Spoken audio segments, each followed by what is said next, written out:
જો ભાઈ 7 માર્કની અંદર મોસ્ટ આઈએમપી દાખલો છે બરાબર. જો ક્વેશ્ચન તમને એમ કહે છે ડેલ્ટામાં જોડેલા લોડને 440 વોલ્ટ 50 હર્ટ્ઝનો સપ્લાય આપવામાં આવેલો છે. 3 ફેઝ સપ્લાય આપવામાં આવેલા છે. હવે દરેક ફેઝમાં 50 હર્ટ્ઝના રજિસ્ટરની સિરીઝમાં 100 માઇક્રોફેરાડેનો કેપેસિટર જોડેલો છે. એટલે અહીંયા તમે જો 50 હર્ટ્ઝનો આપણો 50 ઓહમનો રજિસ્ટર છે ને 100 માઇક્રોફેરાડેનો કેપેસિટર છે, બે સિરીઝમાં જોડેલા છે પર ફેઝ બરાબર. હવે એમાં તમને શું કહી છે તો કે લાઇન વોલ્ટેજ ગોતો, ફેઝ વોલ્ટેજ એટલે VL ગોતવાનું છે, VP ગોતવાનું છે, લાઇન કરંટ ગોતવાનું છે, ફેઝ કરંટ ગોતવાનું છે, પછી power factor, active power, reactive power ને એપરન્ટ પાવર, 8 વસ્તુ ગોતવાની છે. હવે પરીક્ષાની અંદર 5 કે 6 વસ્તુ આવે, વધીને 7 વસ્તુ આવે બરાબર. એટલે આ એક દાખલો તમને 7 માર્કની અંદર આવી શકે છે. હવે 1 બાય 1 આપણે જોતા જઈએ. હવે જો તમને પહેલા ડેટા શું આપેલો છે તો તમને એવું કીધેલું છે ભાઈ 440 વોલ્ટ 50 હર્ટ્ઝ છે બરાબર. તો જે વોલ્ટેજ આપ્યા છે ડેલ્ટા કનેક્શન છે એટલે આપણા મગજની અંદર પહેલા આવી જવું જોઈએ કે VL બરાબર VP થાય બરાબર. એમાં વોલ્ટેજ કેવા હશે, લાઇન વોલ્ટેજ ને ફેઝ વોલ્ટેજ કેવા છે, સરખા છે. તો એનો મતલબ એવો થઈ ગયો 440 વોલ્ટેજ આપ્યા છે એટલે લાઇન વોલ્ટેજ VL બરાબર એ 440 વોલ્ટ થઈ ગયા. બીજા નંબરનું ફેઝ વોલ્ટેજ એ કેટલા થઈ ગયા ભાઈ, 440 વોલ્ટ. એટલે લાઇન વોલ્ટેજ એ 440, ફેઝ વોલ્ટેજ એ 440.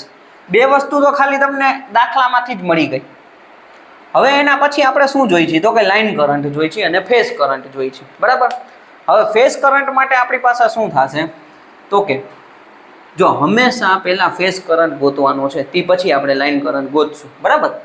તો IP is equal to VP/Z બરાબર.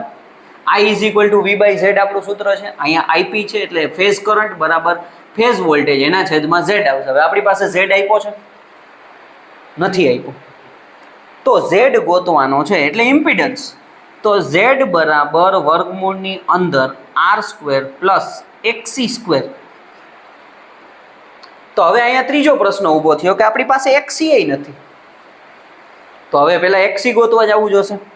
તો XC બરાબર થઈ જશે 1/2πfc. હવે 1/2 મલ્ટીપ્લાય પાઈ મલ્ટીપ્લાય f ની વેલ્યુ કેટલી છે ભાઈ 50 અને c ની વેલ્યુ કેટલી આપી છે ભાઈ 100 માઇક્રોફેરાડે એટલે 100 ગુણ્યા 10⁻⁶. હવે આવી રીતના તમારે 1 ડિવાઇડેડ બાય કાઉન્સ કરીને બધું લખવાનું છે. કેટલા આવ્યા 31.82 ઓહમ બરાબર. XC નો એકમ શું થઈ જશે 31.82 ઓહમ.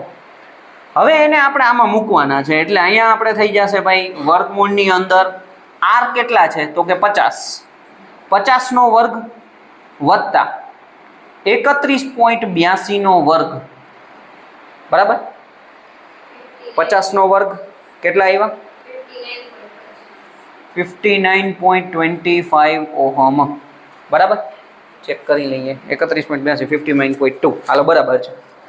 એટલે આ બે વસ્તુ આપણને મળી. Z મળી ગયો Z is equal to √R² plus XC² બરાબર. એટલે XC ગોતવા જવું પડે 1/2πfc. હવે આપણે શું કરવાનું છે બસ અહીંયા વેલ્યુ મૂકો. તો આ Z મળ્યો ને એ ખાસ ધ્યાન દેજો પર ફેઝ મળ્યો છે. આ એક ફેઝની વેલ્યુ મળી છે. તો VP કેટલા છે ભાઈ 440 એને ભાગ્યા ZP કેટલા આવ્યા 59.25. હાલો ભાઈ હવે IP ગણતરી કરો જી. IP ની વેલ્યુ કેટલી આવશે 7.42 એમ્પિયર. હાલો ભાઈ આ આપણને ફેઝ કરંટ મળી ગયો. તો હવે લાઇન કરંટ એ મળી જશે બરાબર.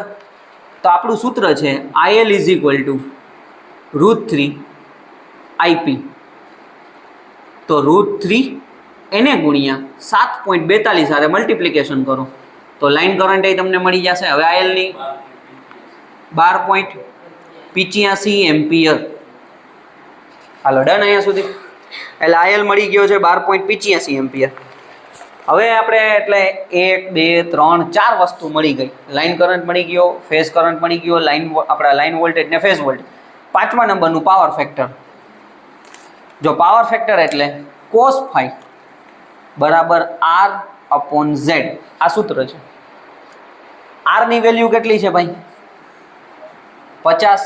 Z ની વેલ્યુ કેટલી છે ભાઈ આપણે 59.25. તો પાવર ફેક્ટર કેટલો મળશે ભાઈ? 0.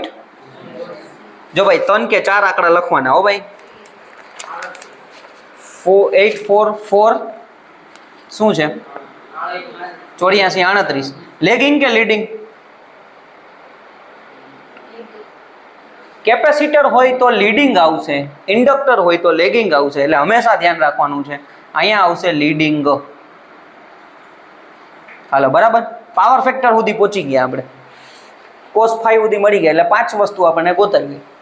હવે એક્ટિવ પાવર જેને આપણે P થી ઓળખીએ છીએ, રિએક્ટિવ પાવરને આપણે Q થી ઓળખીએ છીએ, એપરન્ટ પાવરને આપણે S થી ઓળખીએ છીએ. ડન અહીંયા સુધી. હવે સૌથી પહેલા નંબરની વસ્તુ તો કે એક્ટિવ પાવર. એટલે આપણે ઇક્વેશન છે એક્ટિવ પાવરનું, P = √3 VL IL cos 5. તો પાવર P = √3 એને ગુણ્યા VL કેટલા છે? 440 છે. IL ની વેલ્યુ કેટલી છે ભાઈ? IL 12.85 છે અને cos 5 છે 0.8438. હાલો ભાઈ, પાવર બરાબર ગણતરી કરો જી.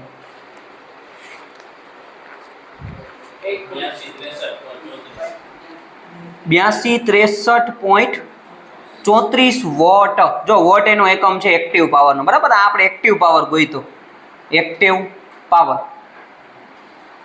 હાલો આટલું મગજમાં બેઠું. હવે આપણે ભાઈ ખાસ ધ્યાન દેવાનું છે રિએક્ટિવ પાવર. રિએક્ટિવ પાવર જેને આપણે Q થી ઓળખીએ છીએ. Q = √3 VL IL sin 5. જો હવે આપણી પાસે sin 5 નથી તો તમારે ખાસ ધ્યાન દેવાનું છે, તમારી પાસે જે cos 5 છે, cos 5 ની વેલ્યુ કેટલી છે ભાઈ? 0. એટલે તમારે આવી રીતના કરવાનું છે. phi = cos inverse 0.8438. શું જવાબ આવે? cos ઇન્વર્સ કરવાનું છે 0.8438. હવે ઈ જે મળ્યું ને એ એંગલ મળ્યો 32. હવે તમારે sin 32.45 લખવાનું. એટલે સાઇન આન્સર કરી દેવાનું સીધું કેલ્ક્યુલેટરની અંદર. 0.5354 આવશે. 0.5354. આ સાઈડમાં આપણે ગોઈતું શું તો કે ભાઈ આપણે sin 5 કેવી રીતના લેવાનું છે એ. હવે એને અહીંયા મૂકી દો ભાઈ. તો √3 એને ગુણ્યા 440 એને ગુણ્યા IL ની વેલ્યુ કેટલી છે? 12.85 અને એને ગુણ્યા sin 5 ની વેલ્યુ કેટલી છે ભાઈ આપણી પાસે? 0.5354. પોઈન્ટમાં થોડોક ફેરફાર થાય તો વાંધો નહીં, બરાબર. તો રિએક્ટિવ પાવર Q બરાબર આપણને કેટલું મળશે? ગણતરી કરો જી.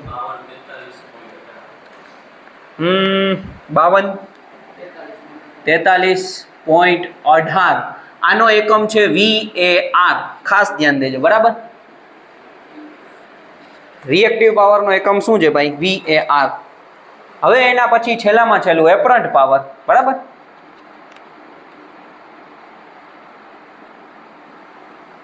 જેને આપણે S થી ઓળખીએ છીએ. S = √3 VL × IL. તો √3 એને ગુણ્યા VL ની વેલ્યુ કેટલી છે ભાઈ? 440.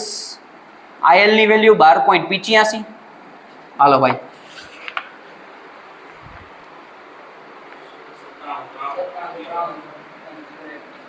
97.93.01 VA, બરાબર. એનો એકમ VA છે. S = 97.93.01 VA. તો આવી રીતના ભાઈ તમારે ભાઈ 8 વસ્તુ ગોતવાની છે. આ તમને 7 માર્કની અંદર પૂછાઈ શકે. સૌથી પહેલા આપણે VL અને VP જો એ તો ડાયરેક્ટ આપેલા હશે.